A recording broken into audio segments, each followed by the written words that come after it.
Sauce కూడా వేసేసుకుని 4 నెలల పాటు నిల్వ ఉంటుందంటే నమ్ముతారా?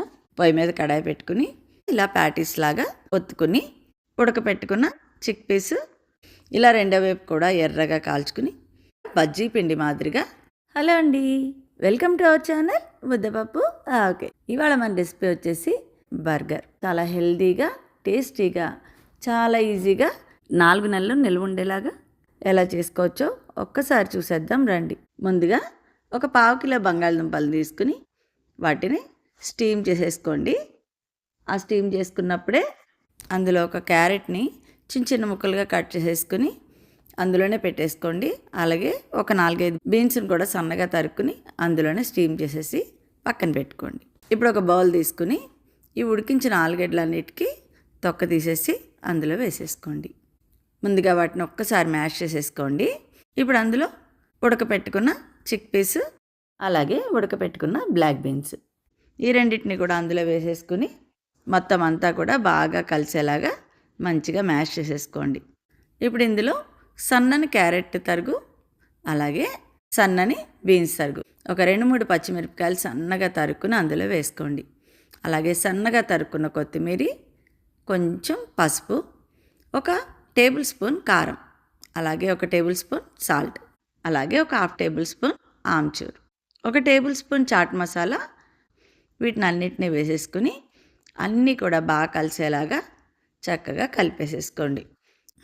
వీటిని ప్యాటీస్ చేసుకోవడానికి రెడీగా ఉంది కదా. ఇప్పుడు వీటిని పెద్ద పెద్ద ఉండలుగా చేసుకుని వాటిని చక్కగా ఇలా ప్యాటీస్ లాగా ఒత్తుకుని ఒక ప్లేట్లో అన్నీ రెడీ పెట్టేసేసుకోండి. మీ బన్కి సరిపడా సైజ్ చూసుకుని చేసుకోండి. ఇలా అన్నిటినీ రెడీ పెట్టేసేసుకున్నాక ఇప్పుడు ఏదైనా ఒక బౌల్లో ఒక 1/2 కప్పు మైదాని వేసుకోండి. దానికి సరిపడా కొంచెం కొంచెంగా నీళ్లు వేసుకుంటూ దాన్ని బాగా కలుపుకోండి. చూసారుగా, ఇలాగా బజ్జీ పిండి మాదిరిగా దాన్ని చక్కగా కలిపేసేసుకోండి.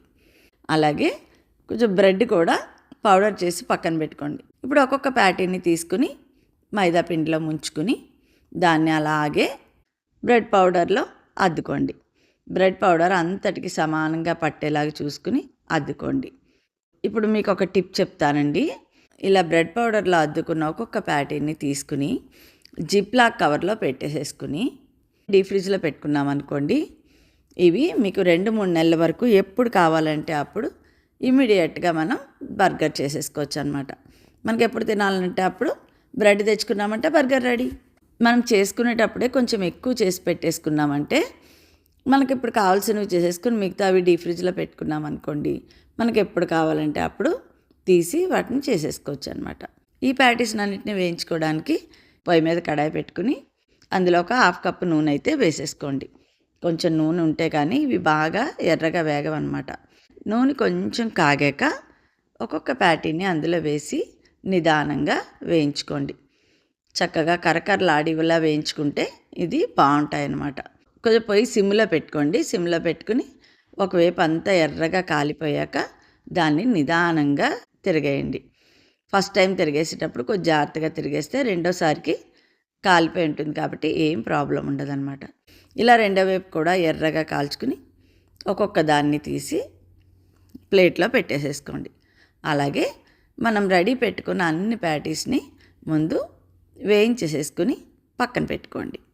ఇప్పుడు మనకి ప్యాటీస్ అన్నీ రెడీ అయిపోయాయి కదా. ఇప్పుడు బర్గర్ చేసేద్దాం, వచ్చేయండి.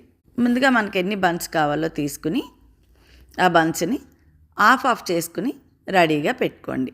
పైన ఉన్న హాఫ్ని తీసేసి పక్కన పెట్టుకుని కింద లేయర్ మీద లెట్యూస్ని వేసుకోండి. ఈ లెట్యూస్ని చక్కగా సన్నగా రిబ్బన్లా తరుక్కుని వేసుకుంటే తినేటప్పుడు మనకి కొంచెం బాగుంటుంది. ఇప్పుడు ఒక పెద్ద ఉల్లిపాయని స్లైసెస్గా కట్ చేసేసుకొని ఒక్కొక్క దాని మీద ఒక్కొక్క స్లైస్ పెట్టుకోండి.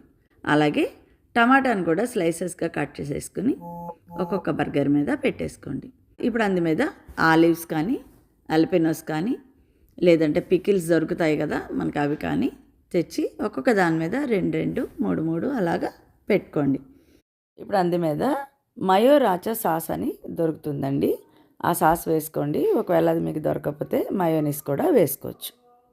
కావాలంటే లింక్ డిస్క్రిప్షన్లో ఇస్తాను, చూసుకోండి.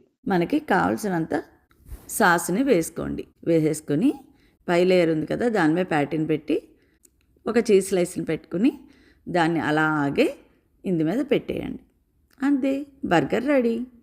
మనకి బర్గర్ ఎప్పుడు కావాలంటే అప్పుడు మనం ఆల్రెడీ ప్యాటీస్ని తయారు చేసి పెట్టుకున్నాం కాబట్టి వాటిని ఒకసారి ఫ్రై చేసేసుకుని బర్గర్ని ఈజీగా చేసేసుకోవచ్చు.